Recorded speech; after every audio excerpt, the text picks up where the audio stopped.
Hey, everybody.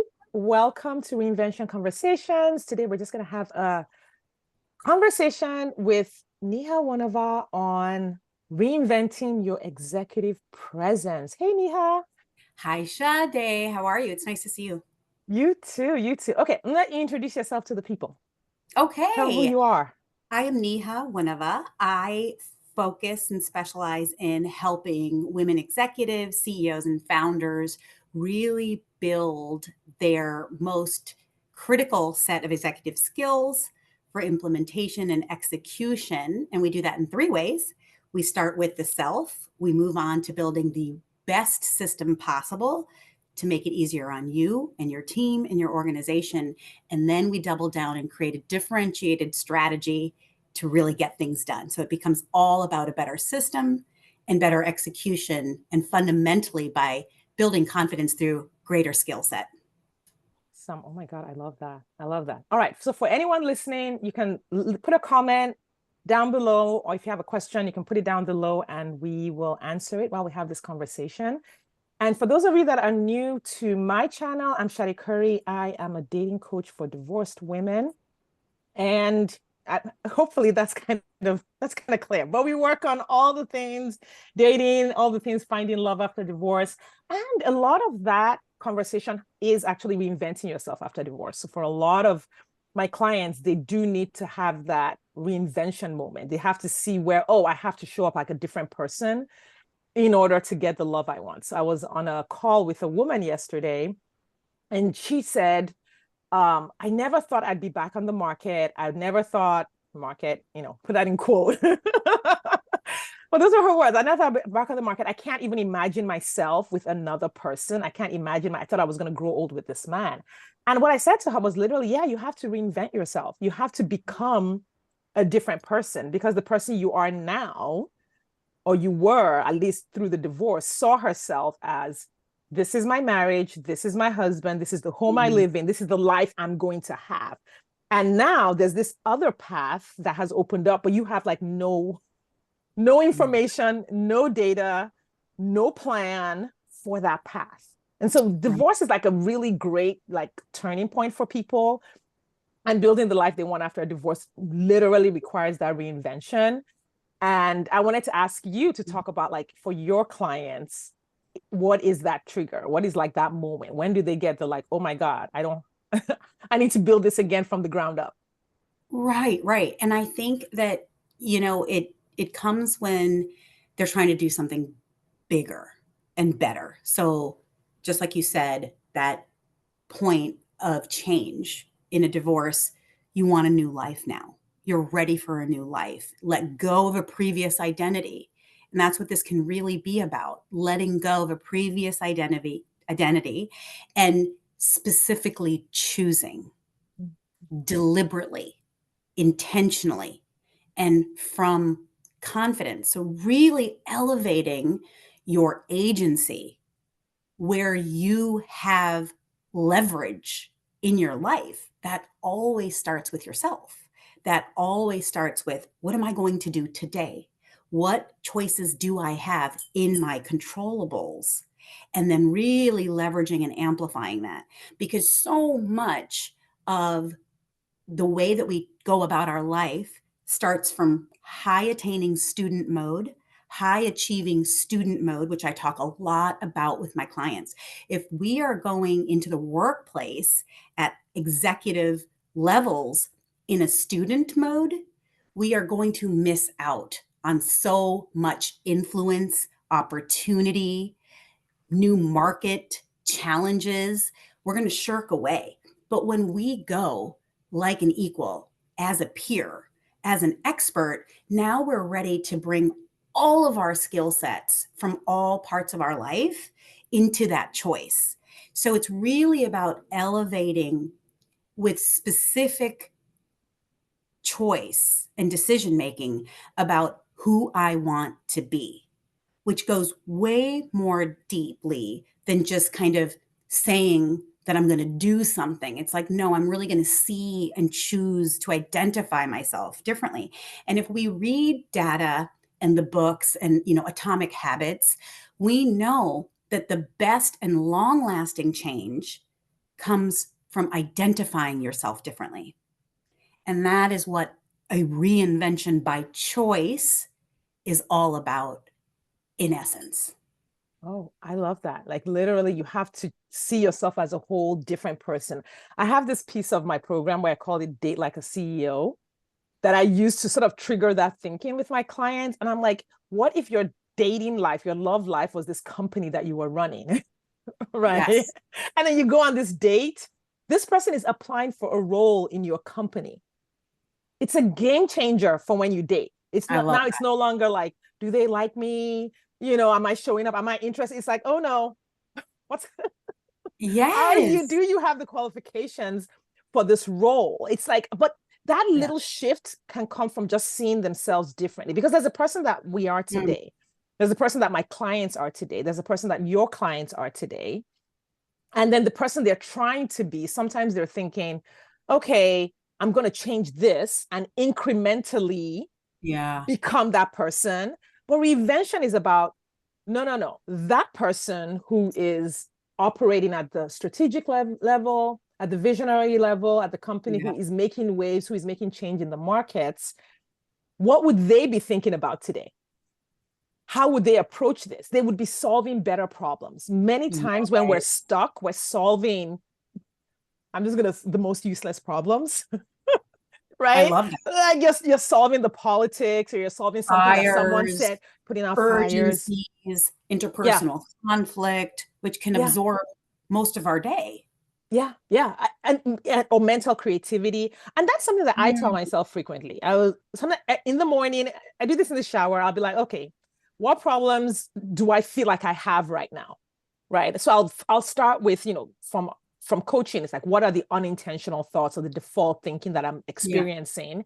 And I'd be like, what problems do I think I have? What problems does my brain think I have? And often it's weird things like, oh, this person said this, or I really just want sugar, or just some ridiculous thing that is not Right. a real problem. And once I let all that out, then I'll ask, okay, how can I choose a better problem? Like it's not solving this problem so I can go to the next one. It's literally acting like this problem does not matter. So all of the busy work, all of the low level problems, all of the fires, if I acted like they didn't matter, how could I choose a better problem to solve with my time and creativity today? And that literally shifts me into being a different person. Yeah. A higher level of thinking, a higher level of self esteem. To go back to Mhm. that word, I was listening to something recently and it was like self esteem is how you estimate yourself to be in that Mm. moment at this Yeah. present time. And I didn't really think about it that way. We hear the word self esteem all the time. And we don't really think about, well, have I checked that? Have I checked in with Mhm. myself? And now we hear a lot about the term worth. And it's like, Mhm. it's that none of that is outside of you. All Yeah. of that is your estimation of yourself right now and where you think you deserve to be. So you Mhm. have to be the first person to decide that you want and deserve.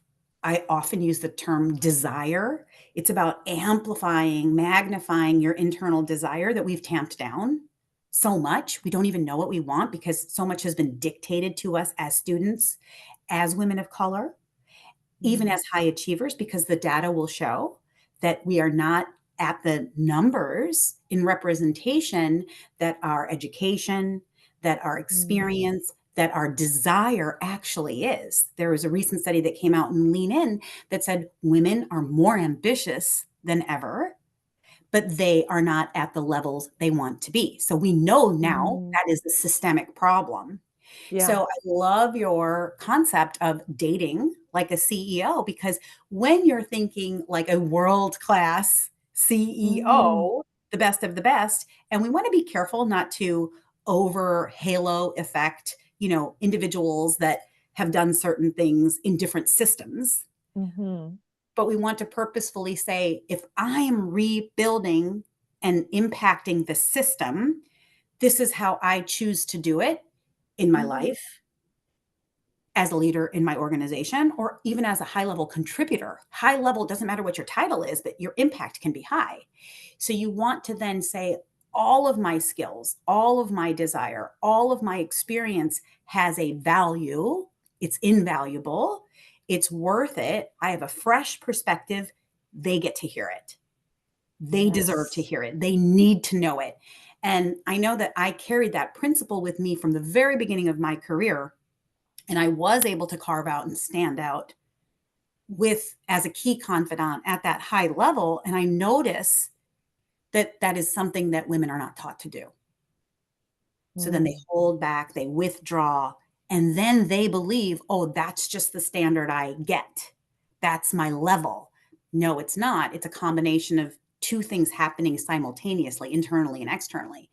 And then when we decide, oh, heck no, I am interviewing this person to be a partner, to spend time with me because I am a great Yeah. time. Like, I'm a fun time. I have something to offer in this world. I have something that the board needs to hear, my peers need to hear. Now we come in and we decide I am that person today, and then you act that way. Yeah. Yeah. I love what you said about value because I think that is sometimes the missing piece. It's interesting that you have the word value, you have the word validation. A lot of times, women of color, we're looking for validation. It's almost like we're waiting. Yes. A friend of mine calls it the tiara syndrome or the princess syndrome, where we're like, kind of like in student mode. If I check all the boxes, if I get all the certifications, if I get all the degrees, if I show up in a way where other people like me, I will then be anointed according to my value. But we're waiting for the anointing and the choosing to come from the outside. Versus, like we said, you are the CEO of your value. You are the CEO of all of the experiences you've had and the value and the things you've created. And it's your job to, in a sense, present that value to people. And now, of course, that's the internal. The external is still people are going to respond however they're going to respond, right? You don't control that. But we do control a lot of how we show up. Kind of like it's basically what we're talking about, the executive presence. We control how we put our value out there, how we Exactly.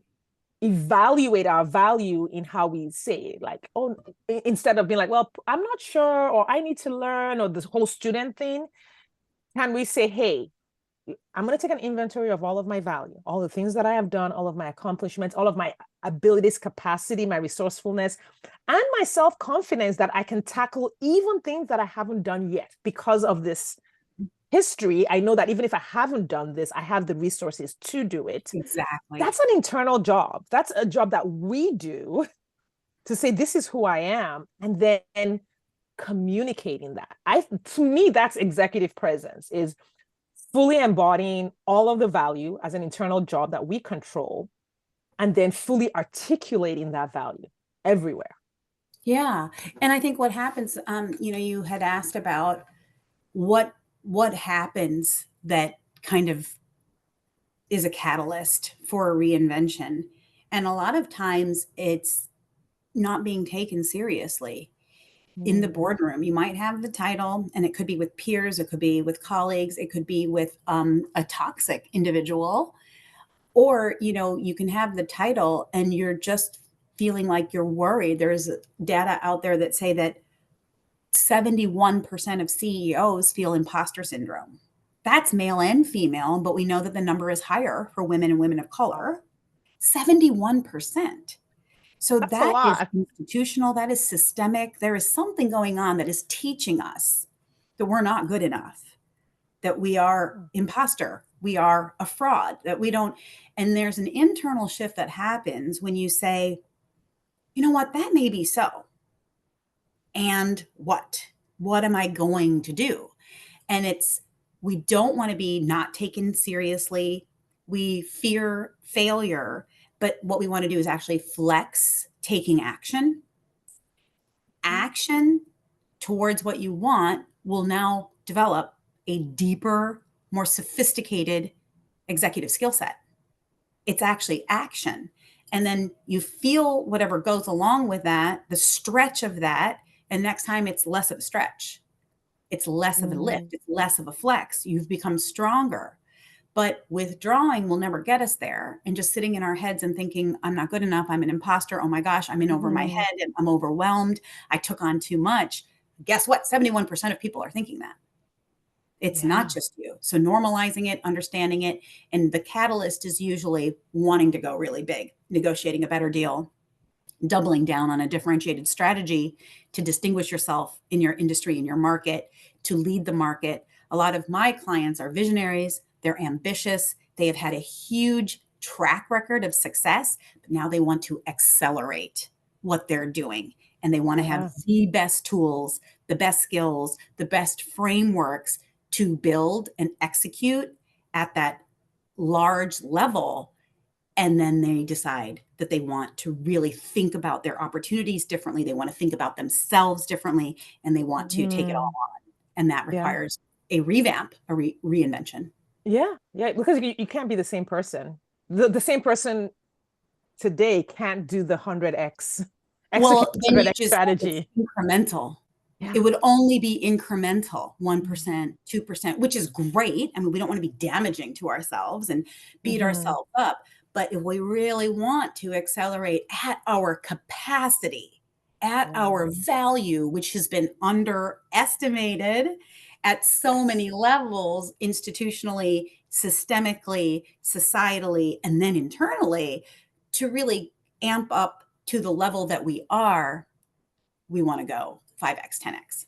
Yeah, awesome. All right. I know we could keep going, but I learned recently that like LinkedIn will only let me upload Gotcha. a 15-minute Absolutely. video. So I'm going to wrap this up. I think this has been really, really good. The one thing I wanted to also highlight, you were talking about, taking action and building our self-confidence when we take action. And then also then circling back to change our thinking. Like, okay, I took this action because I know a lot of my clients do this. They'll do the thing and then they'll be like, oh yeah, but that wasn't good enough. Or that wasn't, and literally reinforcing that previous thinking by putting down that. So when we do take that leap, when we do take that action, when we do take that stretch, readjusting how we think about ourselves to match how we're actually showing up. Right. And that's why we want to think about the identity first. The identity of, I am a person who, I am a person who does, I'm a person who does not. And then having those boundaries and then making decisions and taking higher quality action. And then making sure that the way that you think about it is in alignment. And then you're working on that every single day. So a 10-minute journal prompt in the morning with your coffee, I highly, highly recommend to all of my clients. I ask them to do that on the regular because now you're making very rapid change. Amazing. Yeah, thank you so much for hanging Thank out you for with me having me, and having Sade. I this always enjoy call. talking with you. For anyone watching this, if you'd like to connect with Niha, her link is above the video, and so is mine. We can talk more about dating. We can talk more about executive presence, career coaching, CEO reinventions at the highest level. Niha's your girl. Thank you all for your time and attention, and we'll see you next time.